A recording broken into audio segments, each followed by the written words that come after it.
आप लोग आशा करती हूँ आप लोग बहुत अच्छे होंगे, स्वस्थ होंगे और अपनों के साथ होंगे क्योंकि सास भी कभी बहू थी बहुत इंटरेस्टिंग चल रहा है। वहीं पर नंदिनी बहुत दुखी है और तुलसी उसे संभालती है, कहती है बेटा ऐसे टेंशन लेने की ज़रूरत नहीं है। तो वो यही कहती है कि माँ जी, जो करण है वो बिल्कुल नहीं समझते हैं, वो किस तरीके से चीज़ों को ले रहे हैं मुझे नहीं समझ में आ रहा है। क्योंकि एक मटेरियलिस्टिक बनना चाहिए, अपने बच्चों में संस्कार देने चाहिए, पर वो संस्कार नहीं दे रहे हैं। कहीं न कहीं उन्हें हर चीज़ की बहुत समस्या हो रही है कि इस तरीके से वो, क्योंकि नंदिनी चाहती है कि विदेश में लोगों को पैसा मिलता है, सब कुछ मिलता है, पर प्यार नहीं मिलता, संस्कार नहीं मिलते। उसको लगता है कि उसके बच्चे उससे दूर जा रहे हैं।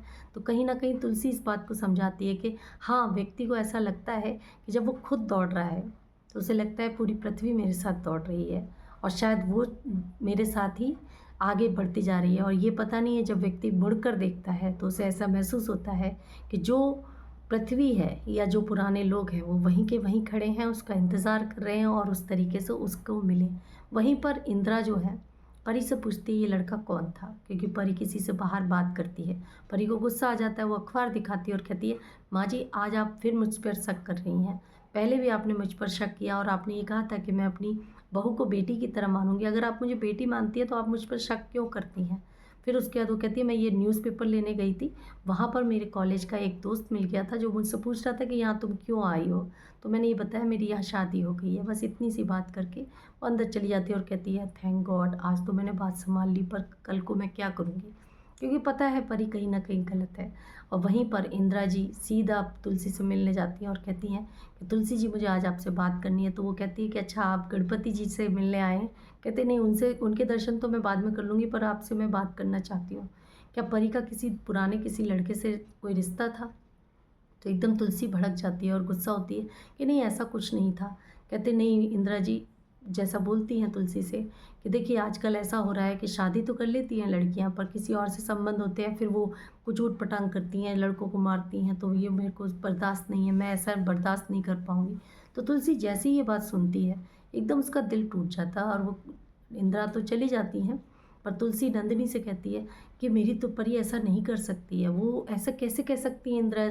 मेरा आज परी, अगर कहते हैं ना कि अगर बच्चों के पास पैसा नहीं है, अगर बच्चे पढ़ने में अच्छे नहीं हैं तो एक बार चल जाएगा, पर अगर बच्चे का कैरेक्टर ख़राब है तो ये बहुत बड़ी कमी है एक माँ के लिए, क्योंकि माँ की पहचान होती है बच्चों से, ऐसा तुलसी बोलती है। तो नंदिनी कहती है माँ आप टेंशन मत लीजिए, घबराइए मत।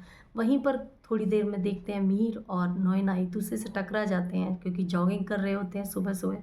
तो नोएना कहती है कि तुम यहाँ कैसे, कच्चा पापड़ पक्का पापड़? तो मीर कहते हैं मैं तो यहाँ जॉगिंग के लिए अक्सर आता हूँ। तो नोएना कहती हाँ, मेरी तरफ है गार्डन, पर मुझे लगा एक नई जगह मैं जाऊँ और मुझे क्या पता था यहाँ। तो एकदम से नारियल पानी वाला आता है और कहता है चलो नारियल पानी पीते हैं। तो एकदम से वो एक ही नारियल में 2 स्ट्रॉ देने की कोशिश करता है। तो मीर कहता है 2 स्ट्रॉ, 1 स्ट्रॉ देता है, एक ही नारियल में 2 स्ट्रॉ। तो कहते नहीं, आप 2 स्ट्रॉ क्यों दे रहे हैं एक नारियल के लिए? तो कहते मैंने सोचा ये आपकी पत्नी है। तो वो कहते नहीं, मेरी ये पत्नी नहीं है, मुझे अलग से दीजिए, अगर तुलसी को पता चल जाएगा तो बहुत ख़राब लगेगा। तो नैना कहती है चलो थोड़ी देर के लिए तुम्हारा स्ट्रेस तो कम हुआ। उसके बाद दोनों ही नारियल पानी पीने लगते हैं। उधर दिखाते हैं कि नंदिनी अपनी बात से परेशान है और वो बात कर रही है, पर उसी बीच में तुलसी बहुत परेशान हो रही है। वो कह रही है ऐसा कैसे कर सकती है, इस तरीके से तो काम नहीं चलेगा। वहीं ऋतिक आता है और तुलसी कहती है कि सोशल मीडिया पे ज़रा तुम, जो परी का एक कोई बॉयफ्रेंड था उसका ज़रा फ़ोटो मुझे दिखाओ। तो वो ऋतिक कहता है कि माँ उससे क्या मतलब है, अब तो शादी हो चुकी है। पर वो कहते नहीं, तुम फ़ोटो दिखाओ। तो वो फ़ोटो दिखाती है और एकदम से देख लेती है। वहीं पर दिखाते हैं कि वृंदा के पास एक लड़का परेशान कर रहा है उसे, और उसी बीच में रणविजय आ जाता है और कहता है कि ये जो लड़की है ये वही है ना जो वहाँ काम करती? कहते हाँ। कहते कि तुम अगर इससे प्यार करते हो तो इसकी माँ को पटाओ। तो वो कहते माँ को तो मैं प्यार नहीं करता हूँ। कहते नहीं, पर तुम माँ से बात करोगे तो ये लड़की ज़रूर तुम्हारे हाथ में आ जाएगी। इतने में परी का कॉल आता है और परी कहती है देखो अभी मैं घर में हूँ, पर अभी मैं थोड़ी देर के लिए बाहर निकल रही हूँ, तुम आकर मुझसे मिलो। इतने में ही जैसी ही ये बात बोलती है नंदिनी सुन लेती है। उधर दक्षा काकी जो है वो गणपति जी की तैयारी कर रही हैं और बहुत अच्छे से उन्हें सजा रही हैं। तो परी जाने की जैसी कहती है तो दक्षा काकी कहती हैं कि बेटा मुझे भी पार्लर जाना है नेल एक्सटेंशन के लिए। तो मेरे साथ चलो, मैं भी तुम्हारे साथ चलती हूँ। तो परी कहती है अरे ये मेरे साथ कहाँ से चिपक गई। कहती है अगर आप नेल एक्सटेंशन करवाओगे तो आज शाम को जब गुलाल उड़ेगा तो आपके नेल्स ख़राब हो जाएंगे, तो आप बाद में। तो दक्षा एकदम से खुश हो जाती है, अरे वाह तुमने, आज के बच्चे कितने समझदार हैं। तो कहते ठीक है तुम जाओ।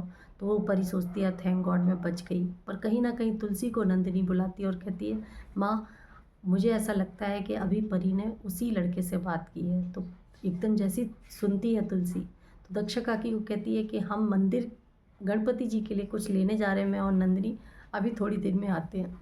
और वहीं पर वो जाती है तो देखती है कि परी ऑटो से गई है और किसी का वेट कर रही है। थोड़ी देर में ही एक लड़का आता है। अब वो लड़का क्या वही है रणविजय? क्या परी इस रिश्ते को तोड़ देगी? अजय के रिश्ते के साथ ईमानदारी नहीं करेगी? क्या करण और नंदिनी आपस में इस रिश्ते को निभा पाएंगे कि इसी तरीके से सच में विदेश में जाकर क्या अपने लोग दूर हो जाते हैं? क्या नोएना और मिहिर एक दूसरे के पास आ रहे हैं? तुलसी को फिर धोखा मिलेगा? जानने के लिए जुड़े रहिए मेरे साथ। नमस्कार।